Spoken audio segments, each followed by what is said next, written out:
So what we're going to do here in this filming is I'm going to first give some basics on the Yang-Yin in Podler theory based on human design, and then we'll go a bit into Yin-Yang as commonly understood in a few popular ways to differentiate the differences and to mention how they're similar. And then finally there will be a recap to quantify in your mind Yang and Yin in Podler theory.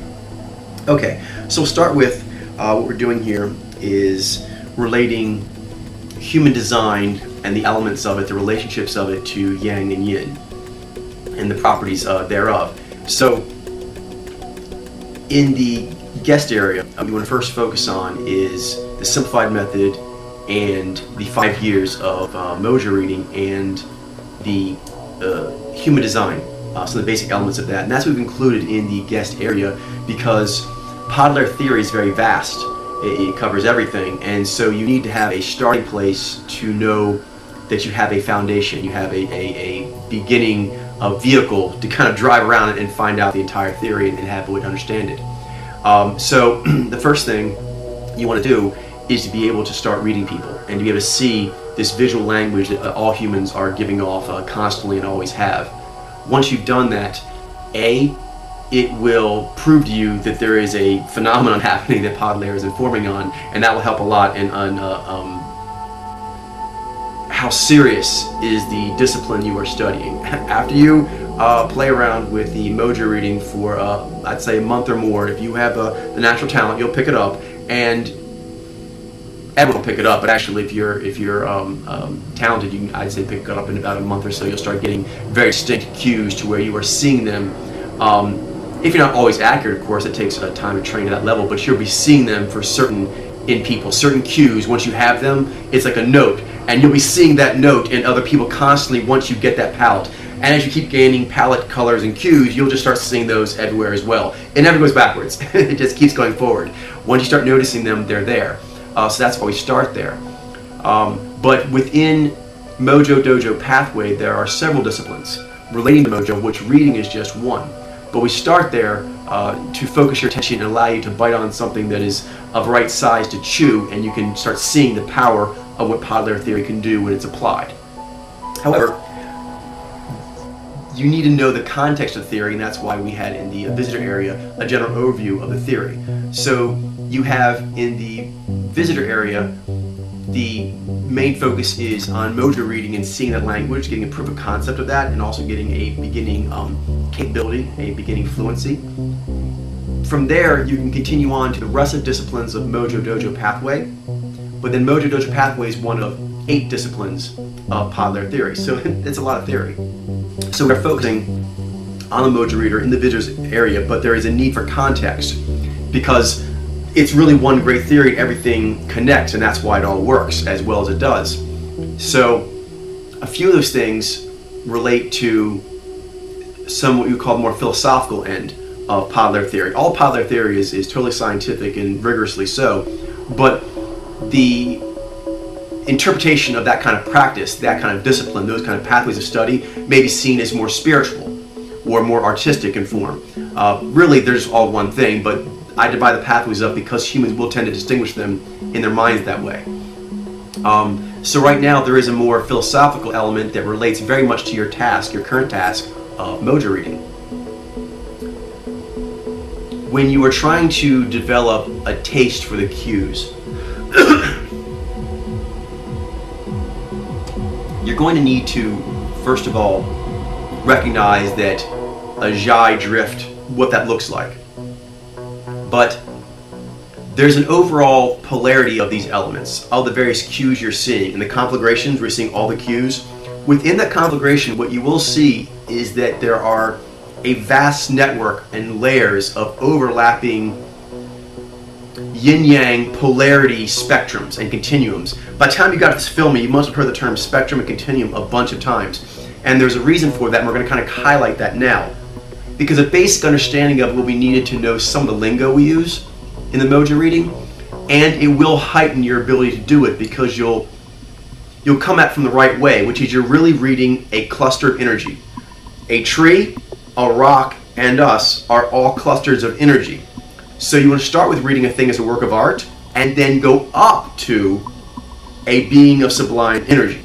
Looking at a creature like that is actually a higher way of looking. It's a spiritual way of looking than even a work of art. It's the highest way of looking. So even at this state here, I want to kind of frame it in a more scientific or mathematical way.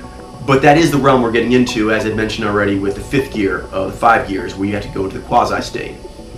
So when you do go to the quasi-state, you'll be more aware of binary forces. As you read people's mojo, you'll start to note the expression up and the neutralizing down, the going to the left, the going to the right. It's always these, they're on this side or that side of a certain pond. And there's that element, which we'll get to now, that you're always somewhere in the yin-yang spectrum, in our case the yang-yin spectrum. And there are a bunch of these, and all these spectrums overlap each other until you have everything. Okay, so I'm going to highlight really quick what those are in the human design. You have, for example, the left directive, that is yang. The right is yin, freeform, adaptive. You'd also have that kind of polarity with the objective powers to the subject powers. Again, this also brings up very strongly the concept we have of a compound relationship, that when you try to understand any of the pod powers, you can really understand them as singularities in a very rudimentary sense, because you actually need to start at a beginner level from there, connecting it to at least one other power. It's tandem power, because that's the minimum for understanding a power in real life. And as you mentioned, to really understand a power completely, you wouldn't isolate it. You would do the exact opposite. Isolation of a power is actually very beginner. That's like training wheels. It's not like really riding a bike. To truly ride a bike, you have to start with at least 2 powers, the source and the tandem. But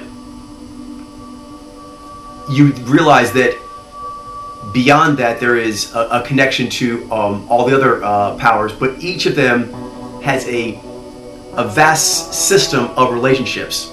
For example, my Nai has a composition relationship with Vi. It can, in my case, have a relationship with Ji to make up a complete left brain package, but it could also be Z.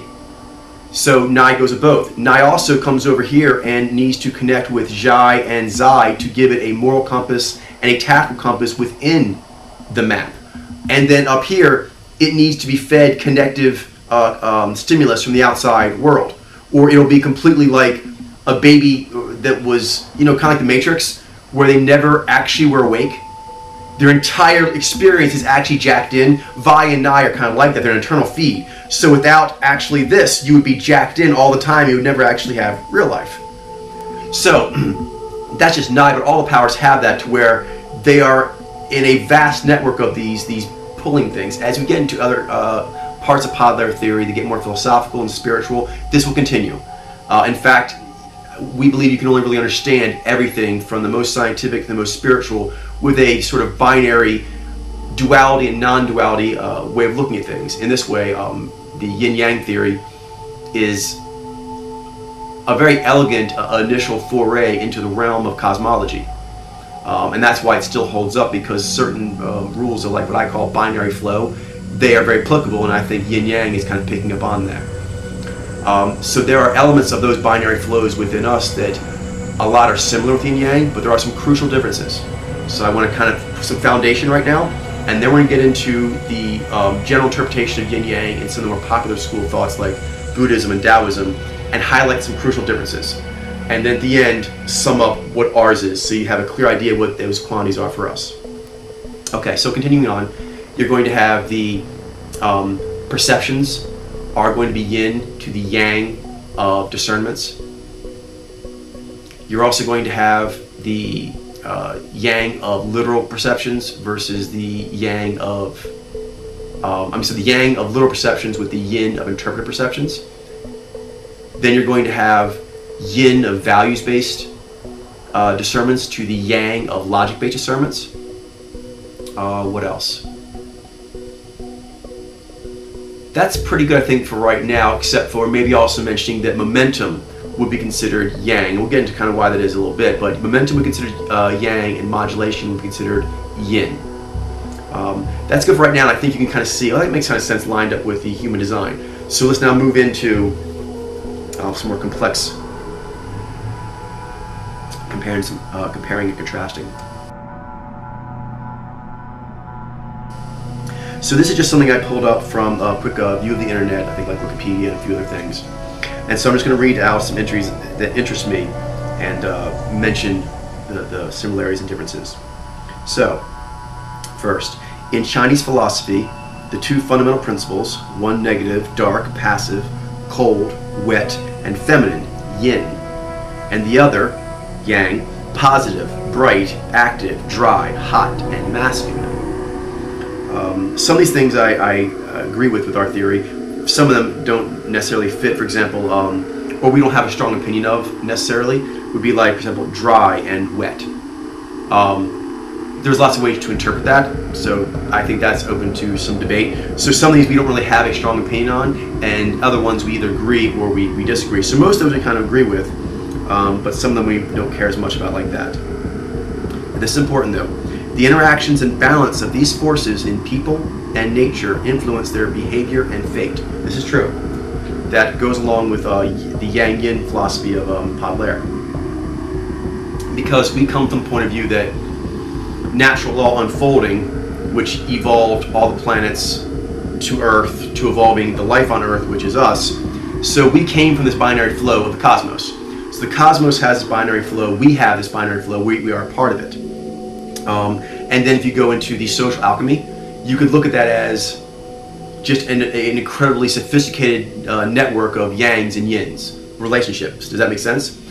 If, in that context, then yes, social alchemy, your mojo, your pod powers, all those kinds of things, they actually do pretty much make up your life as we know it. So in that context, yes, the interactions and balance of these forces in people and nature influence their behavior and fate. Yes, natural law unfolding affects your behavior and fate, and a big part of that is your mojo, and later on also your spirit forms. In East Asian thought, the two complementary forces or principles that make up all aspects and phenomenon of life. Again, continuing that sort of poetic cosmology angle. Here we go. Yin is earth, female, dark, passive, and absorbing. It is present in even numbers and in valleys and streams, and is represented by the tiger, the color orange, and a broken line. Yang is heaven, male, light, active, and penetrating. It is present in odd numbers and mountains, and represented by the dragon, the color azure, and an unbroken line. Together they express the interdependence of opposites. So, with the yin, earth, I believe in this context, they're meaning below as opposed to the above of heaven, which would go with our view as well, but not the element earth. The element earth we would actually put with yang. And so that is a difference to mention, a particular difference, because the yin-yang theory is often paired with a five-element sort of theory of the cosmos, and that five-element theory is different than ours. They go with, what does they go with it here?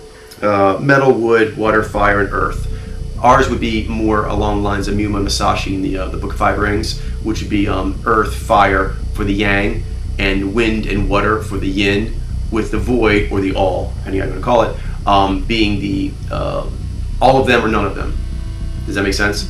Okay, and so that we differ from most of the classic use of elements with yin yang, because our elements are different. What else? So question, so if we're talking about the planet Earth, were we talking about the planet Earth or the element Earth? The element Earth. Okay. Okay, so... Do planets have... Yes, because that's a very good question. Earth is such a big term here, that's why I'm actually specifying, is because Earth could mean below to the above of heaven, which I agree with. Earth could also mean one of the elements that vies with the other elements, in which case ours is a Miyamoto Musashi style and it's yang.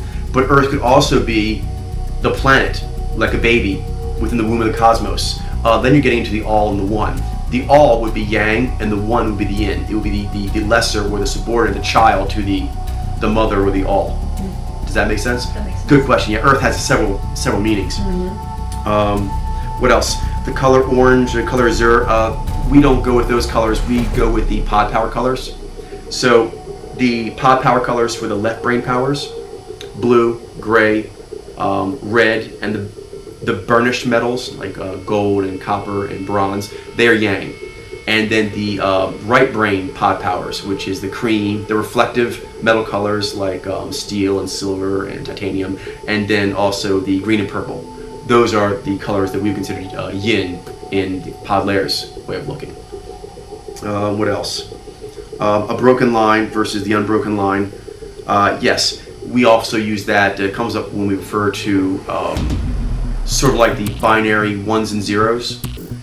Basically, you could look at it as the solid line is a 1 and the broken line is a 0. With, again, in that context, their solid lines and broken lines is a very elegant early foray into cosmology and, you know, like universal mathematics that explain everything. Yin and yang in ancient Chinese thought are the underlying and controlling elements of all nature. The aim of Chinese medicine is to produce a proper balance between them. This gets into mojo and peak pathways, and the belief that we have in pod layer theory that a great deal of ailments, the vast percentage, are due to stress. And stress causes just about everything you can think of and makes anything that could be bad much, much worse. So it's the overall worst agent of morbidity. So the way to deal with that is to actually to peak. That's the healthiest you can be. So if your mojo is peaking, if you're in touch with your spirit forms, if you basically understand your binary flows. So yin and yang, you think of as binary flows. So we call it yang and yin. I also use the term binary flow, and it refers to the same kind of concept. You would need your binary flow to be good. If you didn't have a good binary flow between your momentum side and your modulation side, you're not going to do very well. In which case, you won't play very well to start with, but you'll also have poor health because you're not winning.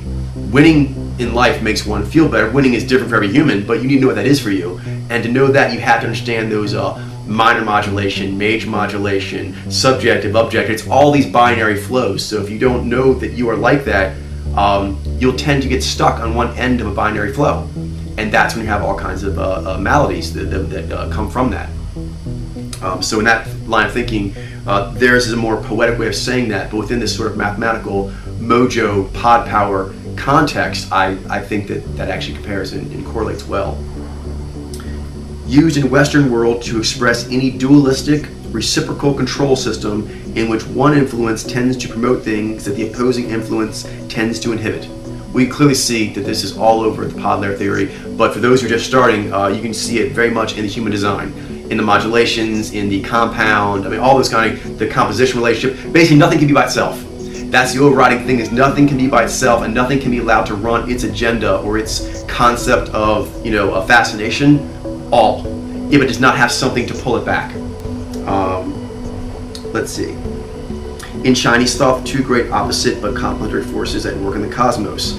Yin is the female, cold, dark, passive power. Yang represents masculinity, light and warmth. The yin being earth, and that's a yang thing, but also evil. This is something that I think it's mentioned here as well, is yin yang is not good and bad. That's a concept that gets put on by more Western kind of way of thinking, but it really is a connection of opposites that make up a beautiful construct. It's one construct but made by all these beautiful interworking parts. And if anything, we're designed, as I mentioned in other filmings, to be altruistic as a collective species. When one is healthy and operating well, we have a lot of energy, and it's in our benefit to ourselves and to anything connected to us to work that way, to be altruistic, because it makes the whole stronger. So that we don't agree with, the good and bad going with yin yang. Yes, here, just mentioned again, metal, wood, water, fire, and earth. We don't use that elemental system. We use fire as a yang. Generally, we represent it with the objective discernment powers. Earth as a yang, again in the discernment corridor, to go with the subjective discernments, the towers. We relate the earth with the towers. And then for the perceptions, we have the yin elements, which is the wind. We relate to Vi and Nai. And then we relate water to Vi and Ni. Okay. Although some people like water here and wind here, we're still debating on this one. My spirit, they actually have things they like better than others, and they put forth cases, and we'll see which one they like. But anyway, wind and water would be the yin, perception, elemental powers, and the fire and earth would be the yang, or discernment, elemental powers. What else? These principles are manifest through nature and in the human body.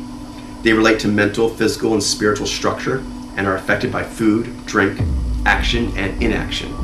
Yes, that would go along with our Yang-Yin theory, because when you layer it on top of natural law unfolding into where we are now, everything from chromosomes is just another yin-yang relationship. So that evolved everything we have now, including the human psyche design, which is just a gorgeous, state-of-the-art, best thing in the cosmos we know of, binary flow system. It's the most advanced binary flow energy system we're aware of.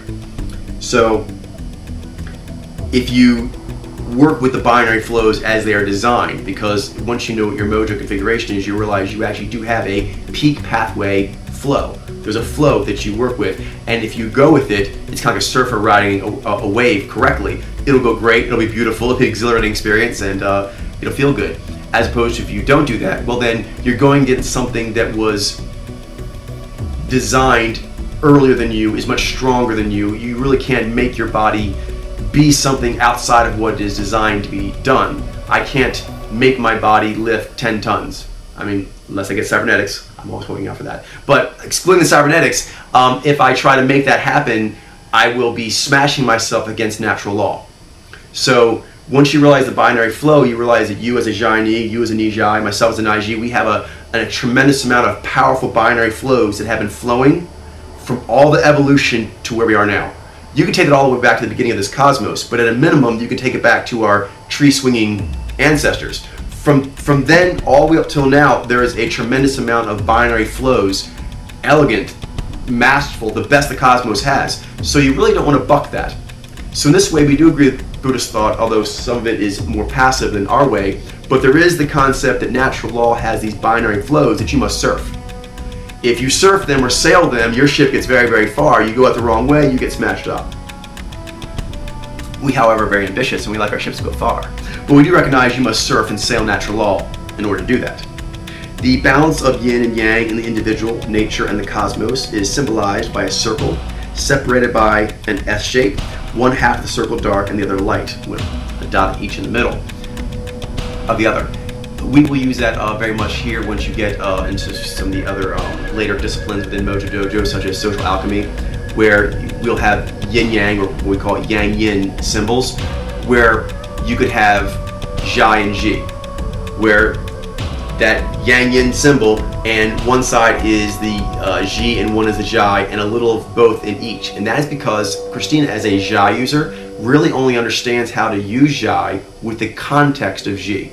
So even though it's small, her Ji and her is a smaller, what we call the more passive partner in that relationship, because she is more consciously on the Jai.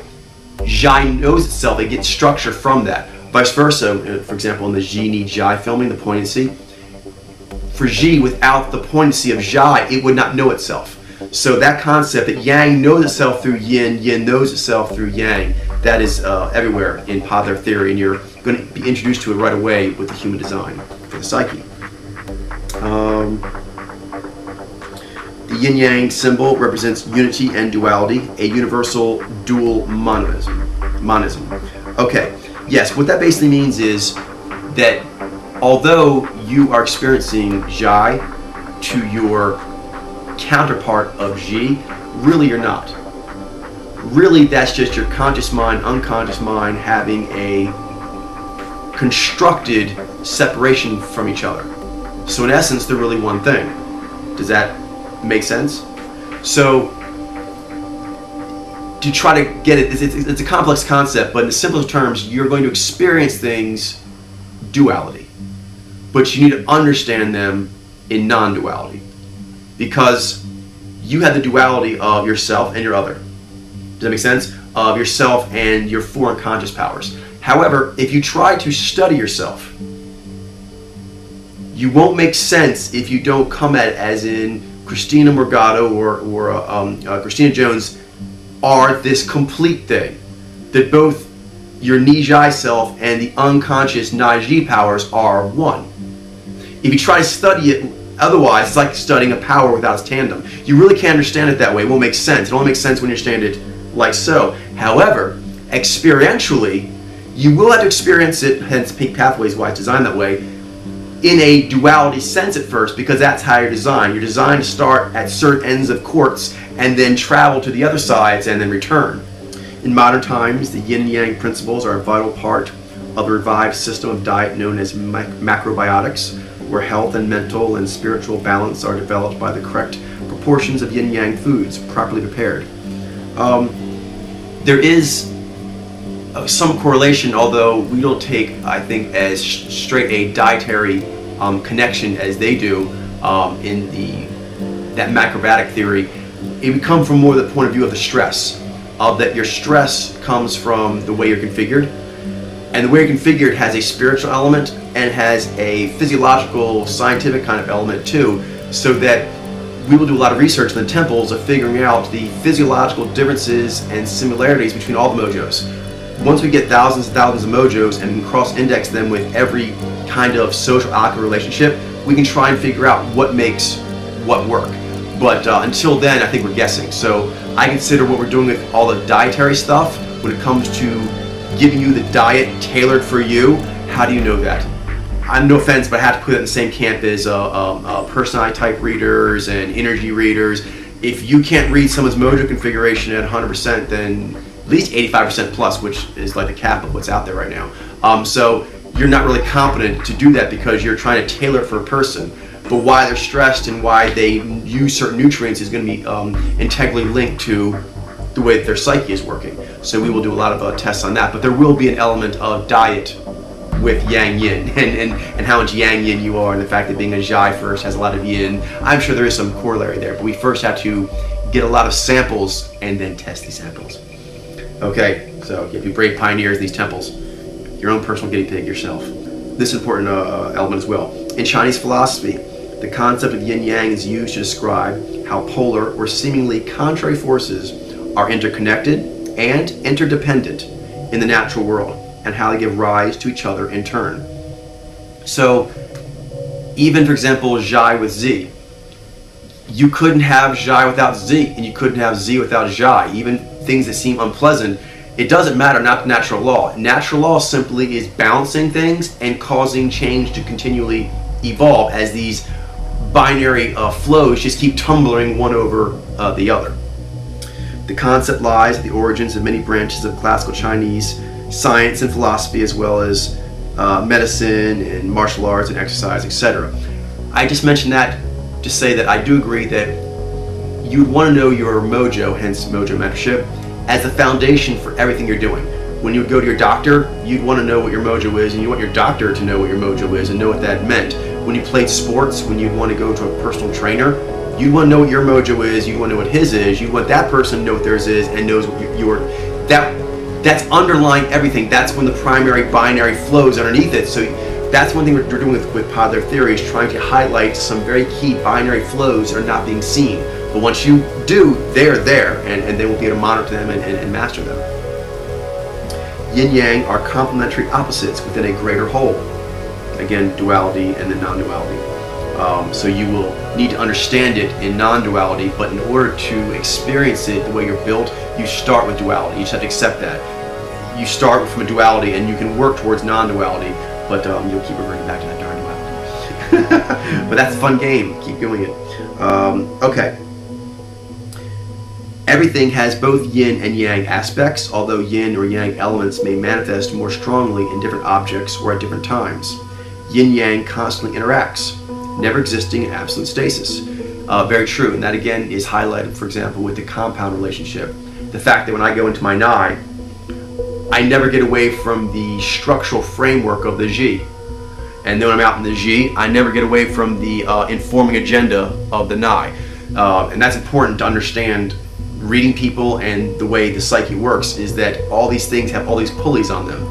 You want to start with a few of these binary flows, momentum, modulation, whatever, but start stacking and stacking and stacking, and you'll realize, and that's what Padler theory has and all the pathways, it all stacks like this. I want to highlight this again.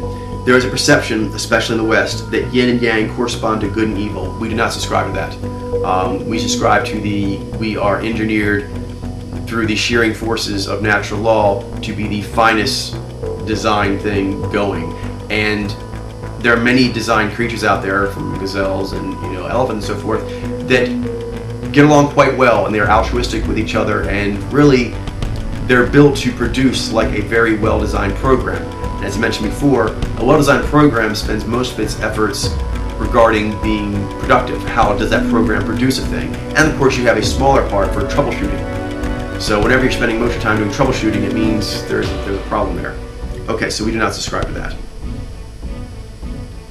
The idea that yin and yang have a moral dimension originated,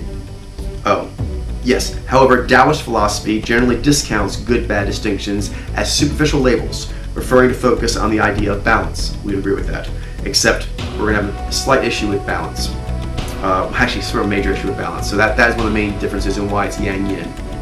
The idea that yin and yang has a moral dimension originated in the Confucian school around the 2nd century BC. So there is a moral dimension because once you understand the way your configuration works, it keeps building up into social alchemy, and the social alchemy builds up into spirit forms and all of life, so that anything you could construe as a human experience or understanding is actually coming from that. So binary flows do have a moral element. This is important to separate, for example, on another side, pod-layer theory from atheism. Pod-layer theory does not believe in an external God. It believes that the universe is unfolding and we are the spivviest thing out there. However, there is a view that perhaps we are just animals, and animals therefore are lacking in the morality. Well, first of all, if you look at most animals that are in any way sophisticated, they actually have a great deal of altruism to each other, particularly if they are collective species. We are a collective species with all the bells and whistles, so that just doesn't make sense. So we don't subscribe to the good-bad, but we do subscribe to the moral component, because your mojo basically determines all the kind of struggles and decisions you're going to be making in your life. So of course there's a moral component to that. And we start with, you're meant to be altruistic and you should make choices to build yourself up so you can be a strong member of the human species, and then you'll feel good and you can contribute to others as you were designed to do. So that's how we come at it. So there is a very strong moral component, but we don't believe in a binary good-evil. And now we get into a key difference. In Taoist philosophy, yin and yang arise together from an initial quiescence or emptiness, and continue moving in tandem until quiescence is reached again. We don't believe this. That's a core of energy evolving, is that everything came from something before it, and everything will continue to have events after it. And that's a basis for math. So going all the way back to pre-Big Bang, we do not start, this is crucial, with yin and yang. The yang is often associated with the odd numbers, but the particular thing to note there is the number 1. And yin is associated with even numbers, but the critical number to focus on is 0. So the binaries of 1s and 0s. The concept you start at stillness, 0. And then there is upheaval and then back. That is yin yang, and that is not our philosophy. Our philosophy is that I came from evolving from primates. Primates came from earlier animals evolving. That came from the biological evolution of Earth. Earth came from the evolution of the cosmos, yada, yada, yada.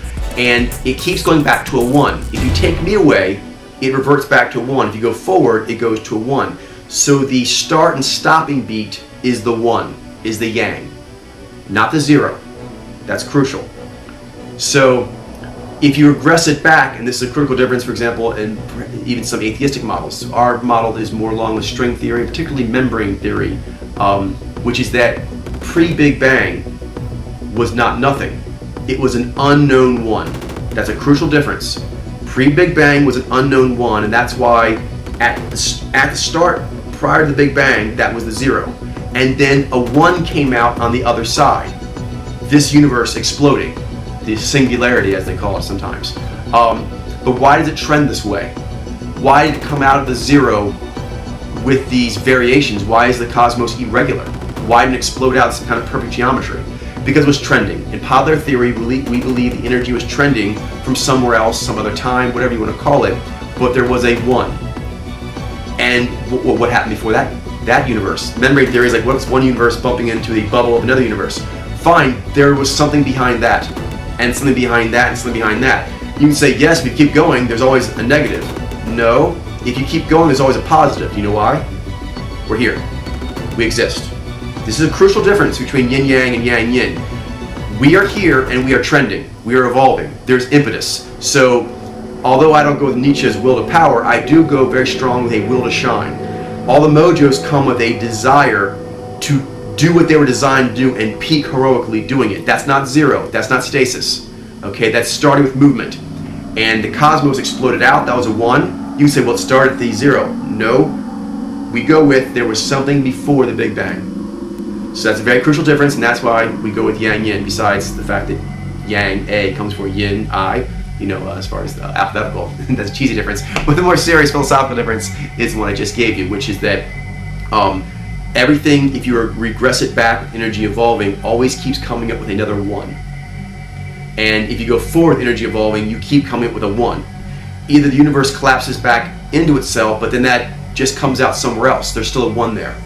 Or the universe goes out in infinite nothingness. Yes, but infinite nothingness is still technically a one. It's a thing. That's important. And since we are here, that's the only context that makes sense for our math. For humans to come at math from zero, that's not how you were born. You were born when you came out with mojo. Nijai, Jaini, Naiji, that's a one. That's on. That's an on switch. That's important. You don't start. You started on. That's the only way I can really articulate this time if we get more philosophical with it. But that's the way we come at it. Which is why, although we do have very binary flow theory that matches in a lot of ways with yin yang and some aspects of Buddhism and Taoism, we have a very forward energy, peaking, heroic, non-passive way of looking at it. And that's reason right there is there was energy going before the one of the cosmos, and then there's been these trending ones to the one that we are, and I'm supposed to do something. I'm not supposed to be a zero. This is crucial. I'm supposed to be a one, the one. This heavily permeates how it's interpreted in the entire rest of theory. Is right there is yang yin. You start with you are one and you are built to do something. You are a singularity. You are a event, not a non-event. Often yang is associated with an event, and yin with a non-event is the way you can interpret it. We will go with that in that context. Before the Big Bang, there was some event. And then post-Big Bang, there was an event, and all those ones have been tumbling into the one of you and I here, and that's our argument. Our argument is that I'm talking to you, and I want to. I woke up this morning, I wanted to talk to you. I woke up as a baby and I wanted to do things that I was built to do.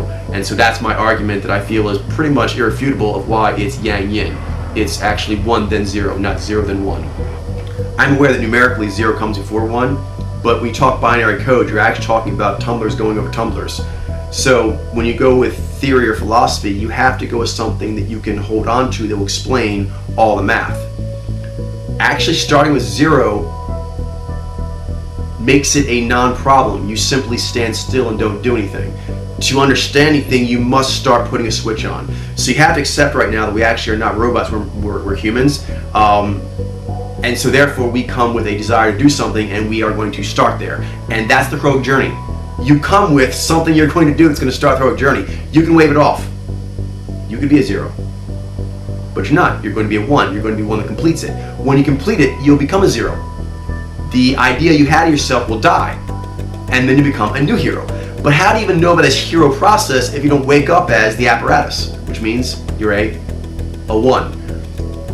To understand the cosmos, humans have to come from it that we are the one, not the zero. That when you're here, that you actually are supposed to be here and see what the one can do, and then the rebirth happens. Otherwise, you don't push limits. You're supposed to actually have the ones and zeros turned over by you pushing, not just having it happen to you. That's important. Natural law can just keep hitting you and then the ones and zeros will turn over. But that's just choosing to be passive. But natural law didn't evolve to be passive. All the mojos have all these incredible abilities, particularly the momentum side, that wants to do stuff. So that's actually going against what natural law designed you to do because the world's hard, the world's painful, there's loss and fear and grief and shame in it, so you just don't want to play. That's not the way we do it. Okay, so we play, and we play to win. So yes, I believe there was a one before I was here. Reincarnation is part of Yin Theory, and there'll be a one of me when I return some other time. However, this one is precious. This one is the only one I know of right now. It's the one I'm experiencing, and I'm going to do everything I can with it because it is a precious, precious gift. That one storyline I woke up with, that one apparatus I was gifted with, the ship of me. And so I'm not going to just sit there and leave it in the garage. That's not its job. I was given one of the best ships in the galaxy. I'm from a race of people that are the best ships in the galaxy, and I'm one of them. So I was built to do stuff. One. Okay. I'll just hit one thing before I go on to my sum up here. In the I Ching, yin yang are represented by broken and solid lines. Yang is solid and yin is broken. We also do that. These are then combined into trigrams, which are more yang or more yin depending on the number of broken or solid lines. The trigrams are combined to tiles often, which we call hexagrams, with a trigram on top and a trigram on bottom.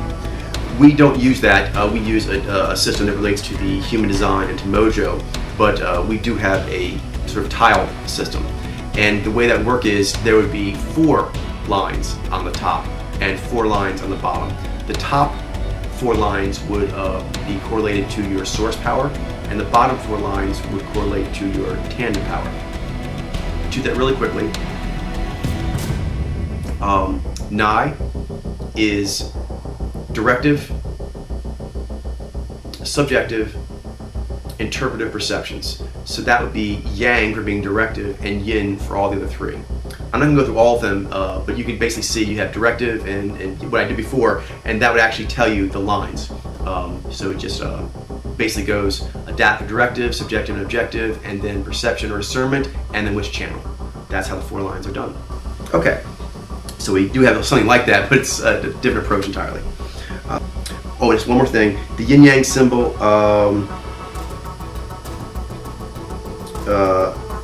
although it's energy, is also interpreted in later Chinese thought as having a masculine and feminine component, which we do go with as well, and we relate the male body to yang and the yin body to the female. So now, I'm going to run through some words, some spectrums. We'll start with some things that relate to the human design we went over, but add a little more flesh to it. So, you have the yang for directive, to the adaptive yin, yin adaptive. Left brain is yang, right brain is yin. Structured, yang, freeform, yin. Goal setting, yang, open-ended, yin. Competitive, yang, playful, yin. Momentum is yang, modulation, yin. Solid, yielding for yin. And you're going to have, I mentioned before, the conductor gesturing, that's yang, versus the collaborative gesturing, which is yin. Focused would be yang, diffuse, yin.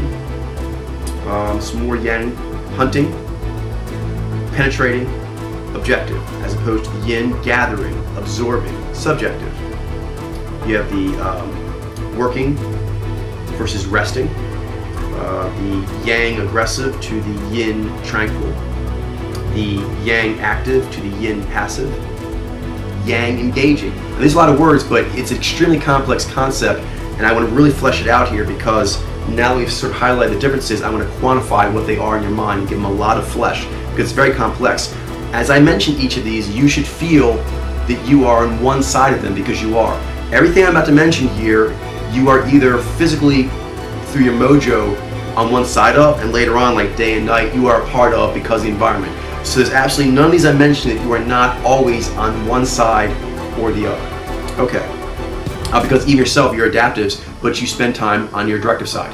So there's none of these that you don't have a natural side you are native to, and a need to go to the other side at times. Okay. Yang, engaging. Yin, introspective. Yang, discernments, filtering, decision-making, criteria. Yin, perceptions, collecting, discovery, information. Yang, details, literal, accentuated, prepared eyes, laser eyes. Yin, patterns, interpretive, syncopated, cunning eyes, dancing eyes. Yang, cold, unemotive, logic-based, tactical, systematic. For Yin, you have warm. This important difference there, actually, to note, is in the yin-yang classical schools, they often put the warm with the yang and the cool with the yin. Because we relate warm and cooling with emotive or neutrality, we don't have that actually. We put warm with yin, with expressiveness, with values-based, and we put the yang with cool, the logic-based one. So that's important to note. That one, and also the 1 and 0 difference and the elemental differences. Those are probably the 3 key differences to note. So you're also going to have yang, the known, the system, perfection, reality. Yin, the unknown, the people, harmony, possibility. Okay, even my own powers, everyone's powers has a range that, like my frustration. It's not just frustration for Nai, it's a range of rage to fear. Because if you think about it, the only difference between anger and panic is, are you able to do it? And that relates why you can't have anything in isolation. So for example, for Nai, it's very frustrating. Is the G or Z it's connected to able to implement something? If so, then it will be rage, because you need to move something and you can. Or you need to move yourself. So do you need to move a thing, or you need to move you? And so basically the question between anger and panic is, you're actually being agitated and you need to do something. Can you or can't you? And that's the basic dichotomy going on there. For example, for you with both you with Jai, you're going to have poignancy. Poignancy is going to have also a continuum of sadness to joy. So poignancy, that's why you have to have poignancy, because you can't get joy without it. When you go there, you have to deal with sadness, but that's part of that continuum, part of that binary flow. So that also relates to the compound relationship with Ni or with V, depending what it was, because you would need that to feed it to get it to go one way or another. So you're always in one end of that basic spectrum, and it's connected to something else, which is connected to something else, which is connected to something else. All these spectrums. What else? Fight is yang, flight is yin. The colors as you mentioned, gray, blue, red, burnished metals for yang. For yin, green, purple, reflective metals, cream. Important note here, right-sidedness is yang. Left-brainedness, right-sidedness are yang. Right-brainedness and left-handedness are yin. Okay, so make sure to get that one so you don't get confused. Yang, solid line, square, straight, linear, dominant. Yin, circle, curved, cyclical, recessive. For the elements, mentioned again, fire is yang, and so is earth, and yin is water and wind. Masculine, yang, feminine, yin. Now some more like environmental kinds of things, but they do relate. Is yang is light, sun, day, above. Yin, dark, moon, night, below. The numbers again, odd numbers, particularly 1, yang. Even numbers, particularly 0, yin. This relates to binary codes, 1s and 0s, and also, for example, in Xi, 5941. Really, that's just binary, which is it over the line or is it not? And that's why Xi is fascinated with that, because really, 51 is just code for 1. And 49 is just code for 0. 49 means don't go. 51 means go. So 51 is a go sign, a 1. 49 is don't go, a 0. Okay. Similar theme, you're going to have yang, peaks, highs, as opposed to valley and lows of yin. Then within inspirational powers, you'll also see this relationship, like Nai and Ni. You're going to have the yang of visionary drive to the yin of contagious enthusiasm. The yang of envisioning to the yin of abstracting. The yang of synergizing to the yin of cross-contextualizing. The yang of long-range planning to the yin of improving. The yang of prediction to the yin of riffing. So you just see just layers upon layers upon layers of these binary flows, these dichotomies, these yang-yin relationships. Excellent. I'm just going to close it up by slowly going through this again, but focusing on one element and really letting it sink in. And then I'll go to the other one. So here we go. We're now going to try to get a feeling for yang. Directive. Please note that on both these that the left brain, right brain, directive, and adaptive of all the yin-yang, yang-yin relationships, we consider that in popular theory the most significant. It is of all the dichotomies. So that's important. That's a significant difference, for example, from some other models of personality and mental configuration and cognitive functionality, things like that, which put being subjective and objective, or what they sometimes call introverted and extrovert, as the most important of human differences. And that's important. We would not say that. We would say it's very important, but it's second. The most important is the difference between directive and adaptive. That's the top of all the binary flows that affect you. Hence why your minor and major modulations have to do with that relationship. Okay, so yang. Yang. Directive. Left brain. Structured. Goal setting. Competitive. Momentum. Conductor gesturing. Solid. Focused. Hunting. Penetrating. Objective. Working. Aggressive. Active. Engaging. Discernments. Filtering. Decision-making. Criteria. Details. Literal. Accentuated. Prepared eyes. Laser eyes. Cold. Unemotive. Logic-based. Tactical. Systematic. The known. The system. Perfection. Reality. Rage. Joy. Fight. Gray, blue, red, burnished metal colors. A closed hand. Right-sidedness of the body and hand. A solid line. Square. Straight. Linear. Dominant. Fire. Earth. Masculine. Light. Sun. Day. Above. Odd numbers, particularly 1. 51%. Peaks, highs. In the case of everyone here, actually, they're going to have a 9 and 8. Visionary drive, envisioning, synergize, long-range planning, prediction. Does that make sense? Sort of fleshed? Okay, we're now going to do some flesh for yin, including the last of the powers we will have for yin.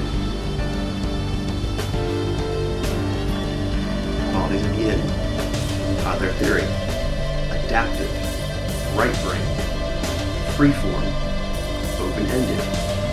Playful. Modulation. Yielding. Collaborative gesturing. Diffuse. Gathering. Absorbing. Subjective. Resting. Tranquil. Passive. Introspective. Perceptions. Collecting. Discovery. Information. Patterns. Interpretive. Syncopated. Cunning eyes. Dancing eyes. Warm. Emotive. Values-based. Considerate.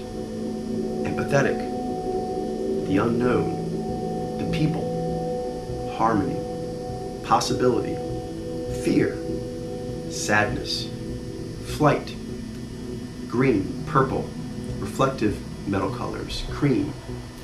The open hand. Left-sidedness of the hand and body. The broken line. Circle. Curved. Cyclical. Recessive. Elements of water and wind. Feminine. Dark. Moon. Night. Below. Even numbers, particularly 0. 49%. Valleys. Lows. contagious enthusiasm, abstracting, cross-contextualizing, improv, riffing. So that's just believe it or not, that's just the beginning of understanding Yang and Yin, but that is the way we come at it. It begins from the human design of the psyche, and you can start getting in touch with that.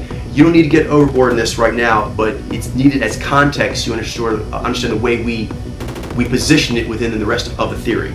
And there will be some things such as Yang gesturing and Yin gesturing that will be touching on that theory, and so that is how it relates. For those who find it interesting, this is a never-ending rabbit hole, so you'll enjoy the rest of the theory if you like this taste.